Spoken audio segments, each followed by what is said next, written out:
Será que a África do Sul está vivendo era de apartheid e ao contrário? Ekaterina Nenankova. Apartheid, regime de opressão da maioria negra na África do Sul, durou por quase meio século. Após a histórica luta de Nelson Mandela, ele acabou em 1994.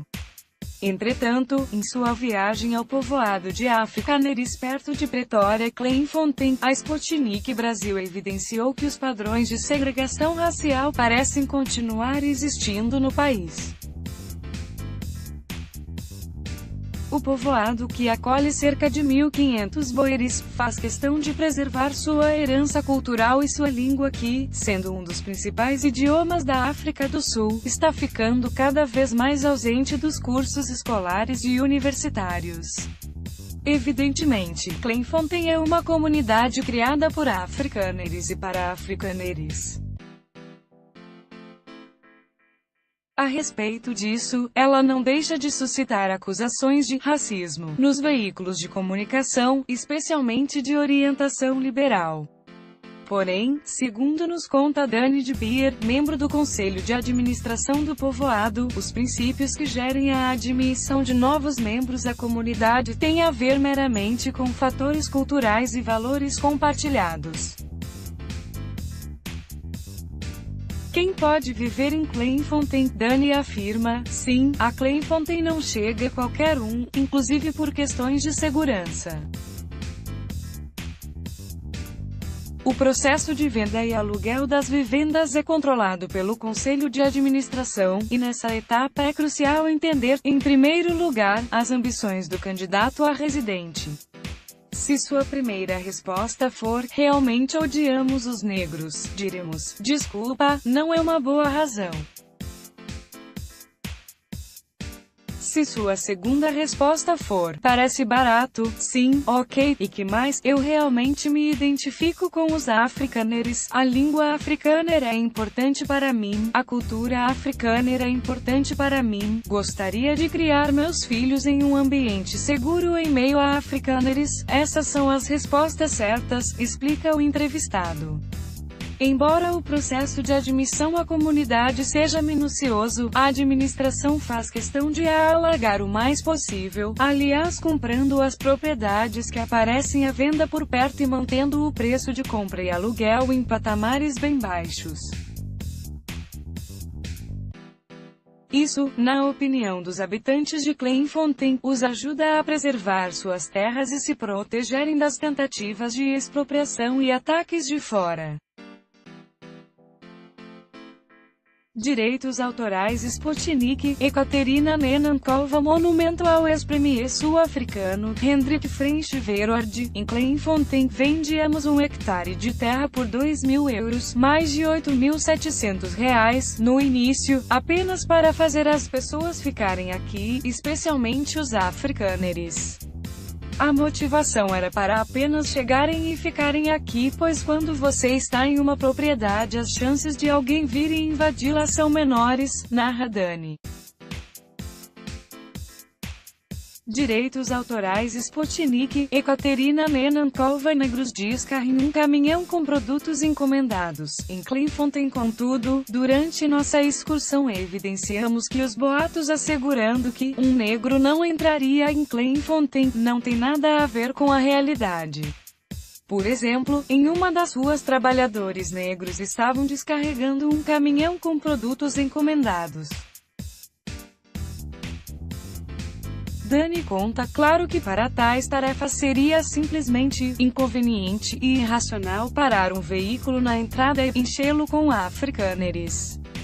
Por isso, aqui se pode encontrar pessoas de várias raças e culturas, porém, normalmente elas estão de passagem. Roubo de terras na África do Sul. Em fevereiro do ano corrente, o Parlamento sul-africano votou um projeto de lei que regulariza a expropriação das terras de fazendeiros brancos, sem concessão de qualquer tipo de compensação, apresentado por um partido de extrema esquerda, EFF, e apoiado pelo partido no poder, o Congresso Nacional Africano. Direitos autorais Sputnik, Ekaterina Nenankova. Monumentos na entrada de Kleinfontein. Atualmente, a resolução final está sendo elaborada pelo Comitê Constitucional do Parlamento até agosto e, caso seja aprovada pelo presidente do país, Cyril Ramaphosa, significará a introdução das respectivas emendas na Constituição. Ao falar sobre a possível preocupação que os habitantes de Kleinfontein possam ter em relação à proposta dos deputados, Dani assegura que ela é menor do que fora da sua comunidade. Acho que é maior fora de Kleinfontein, porque estamos juntos. O irmão da minha namorada herdou uma propriedade rural no Estado Livre Província da África do Sul com centenas de hectares. Se eles quiserem tirar essas terras sem compensação, ele será um homem sozinho para lhes oferecer resistência por todos os meios, sejam físicos, sejam legais, argumenta. Mas nós somos uma comunidade de 1.500 pessoas. Será com esse número de pessoas que eles terão que lutar para tirar nossas terras? Continua Dani com ar entusiasmado. Assim, adianta um dos administradores da comunidade, a ameaça é muito real, mas os políticos provavelmente vão pensar duas vezes antes de fazer algo parecido com Kleinfontein. O projeto da Nova África do Sul está falido. Em nosso breve passeio pelas ruas do povoado, Dani nos apresenta Dorothea Stenkamp, diretora da escola local que está focada, em primeiro lugar, em desenvolver a aprendizagem do idioma africâner e preservar a identidade cultural de Boeres em Kleinfontein. A escola acolhe mais de 40 crianças entre 4 e 15 anos de idade e se desenvolve particularmente, graças a doações dos próprios pais e de pagamentos filantrópicos por parte de pessoas jurídicas e físicas. Direitos autorais Sputnik, Ekaterina Nenankova. Direitos autorais Sputnik, Ekaterina Nenankova. Direitos autorais Sputnik, Ekaterina Nenankova. Direitos autorais Sputnik, Ekaterina Nenankova. Direitos autorais Sputnik, Ekaterina Nenankova. Direitos autorais Sputnik, Ekaterina Nenankova. Direitos autorais Sputnik, Ekaterina Nenankova. Direitos autorais Sputnik, Ekaterina Nenankova. 1/8. Direitos autorais Sputnik, Ekaterina Nenankova e crianças na escola em Kleinfontein. Ao refletir sobre a condição do povo africâner na África do Sul contemporânea, Dani tira a conclusão que seus conterrâneos não têm muitas opções em cima da mesa para poderem escolher. Nós temos sido afastados das escolas, das universidades, dos empregos. Um africâner tem apenas duas opções: imigrar ou se concentrar, diz. Uma das razões para isso é, pelo visto, a escassa representação de africâneres nas instituições de poder na era pós-apartheid, como parte da assim chamada política de ação afirmativa. To view this video please enable JavaScript, and consider upgrading to a web browser that supports HTML5 vídeo. Facebook, Twitter, WhatsApp, Viber, Telegram. Baixar o vídeo, copiar o link, obter o código. Direitos autorais Sputnik. Ekaterina Nenankova. A africâner fala sobre discriminação contra seu povo. Deixamos de ter um governo que nos represente. A língua que é minha língua materna deixou de ser falada no parlamento. Não há ninguém lá que me represente. Sim, tenho um pequeno partido político que é o chamado Frente da Liberdade que defende, digamos, quem é um africâner verdadeiro. Mas eles nem têm 1% dos votos, não têm nenhum poder político, a única coisa que podem fazer é um manifesto e pronto, lamenta Dani. Direitos autorais Sputnik, Ekaterina Nenankova. Monumento dedicado à Batalha de Diamond Hill entre boeres e britânicos, datada de 1900, em Clairefontaine. Julgando por aqueles obstáculos que os africaners enfrentam hoje em dia em quase todas as esferas da vida, de repente surge a sensação de que as mesmas políticas da era do apartheid estão sendo aplicadas hoje em dia contra esse povo. Para os apoiantes dessa atitude, a causa disso é evidente. Isto é compensar pelas feridas do passado, mas a outra questão é se na verdade é justo colocar toda a responsabilidade sobre um povo inteiro pelas coisas que seus antepassados cometeram.